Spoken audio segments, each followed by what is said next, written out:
Hi, Gary Stearman.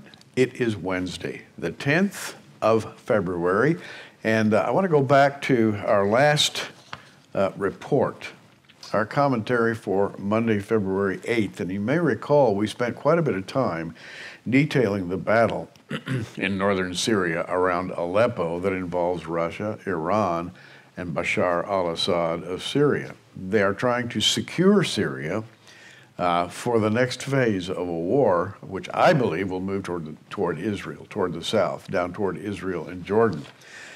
But this news item from the Times of Israel sheds a little more light on what's going on in the Middle East right now. An Iranian official last Monday rejected reports that Tehran has ceased funding the Palestinian group Hamas, claiming that supporting the fight against Israel remains a principled policy.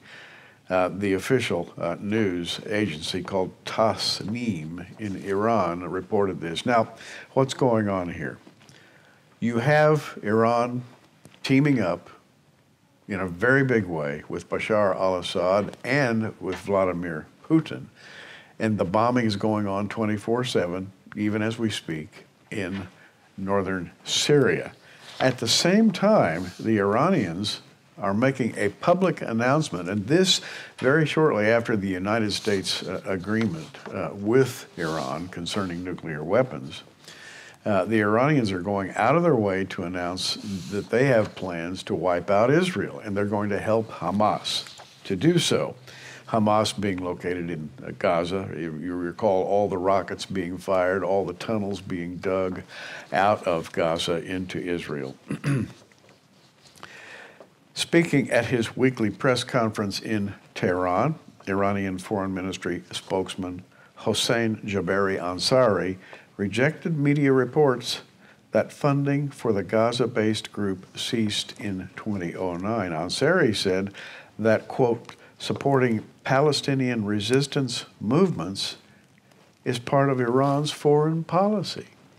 He said, for everybody to hear, we're planning on supporting Hamas in Gaza with our money, with our supplies, no doubt involving weapons of various kinds. And they're saying it right out in the broad light of day. We're not pulling back. We're helping our friends in Gaza. We're helping the Palestinian movement to wipe out Israel. So this adds yet another dimension to Israel's problems. Israel is under siege, no doubt about it. To the north, you have Vladimir Putin, Bashar al-Assad. To the east, you have Iran, and to the west, you have Hamas in Gaza. And now the Iranians are announcing their support for the Gazans, who are busily building tunnels.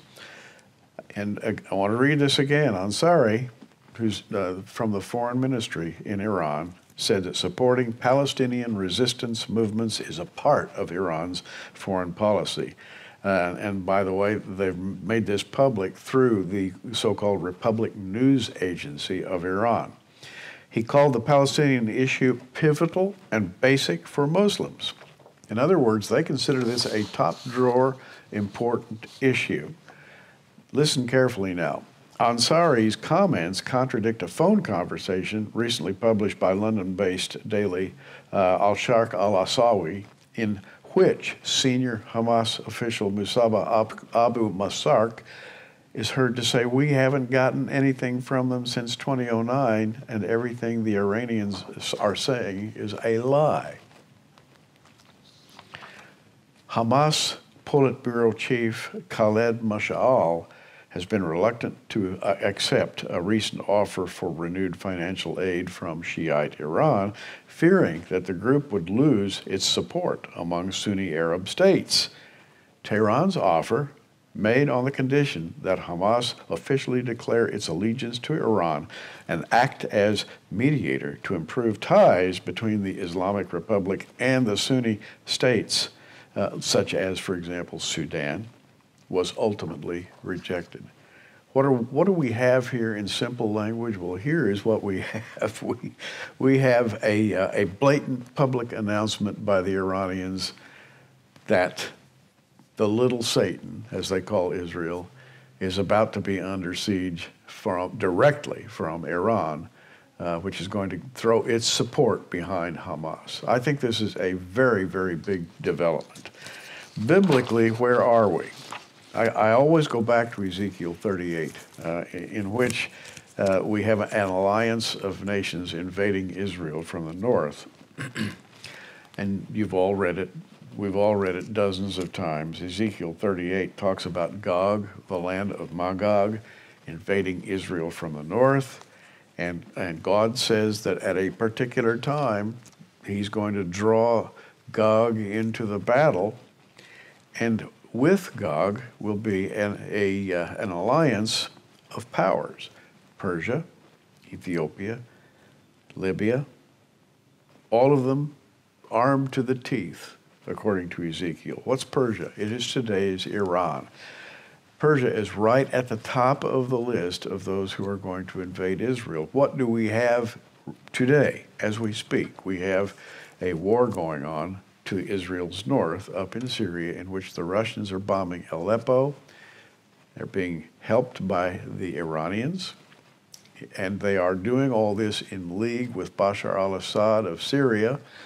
Meanwhile, we have this statement that I just read to you from the Iranians saying, while we're doing all these other things, we're going to be helping out Hamas in Gaza because we feel that it is our duty. And what is Hamas dedicated to do? To doing? In fact, the Hamas charter says it in plain language. They are dedicated to wiping out, to annihilating Israel completely. And so you have in Ezekiel 38:5, Persia, that's Iran, Ethiopia, Libya, Gomer with all his bands, the house of Togarmah of the north quarters and all his bands, and many people with thee. Here's a fascinating thing, and you can check it out for yourself. In verse 5 of Ezekiel, or in verse 6 of Ezekiel 38, the top enemy listed is Gomer. A lot of people have asked over the years, who's Gomer? Well, if you check it out etymologically and historically, Gomer is Germany. I guess more correctly, Gomer would be the Germanic peoples in northern and eastern Europe. And by the way, guess who has joined the battle? Angela Merkel has now come down into the Middle East, and she's working with the Turks. She's working with, who knows, with the Iranians, ostensibly for the purpose of aiding the refugees who are fleeing from the war zone. But you might ask yourself, what's Germany doing down in the Middle East? And here we have in Ezekiel 38:6, Gomer and all his bands, the house of Togarmah of the north quarters and all his bands. By the way, the house of Togarmah of the north quarters would be Turkey, and the territory going up to the north of Turkey.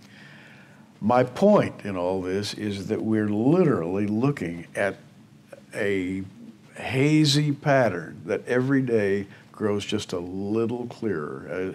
It's like things are coalescing before our very eyes that we're reading in the pages of Scripture. It's astonishing.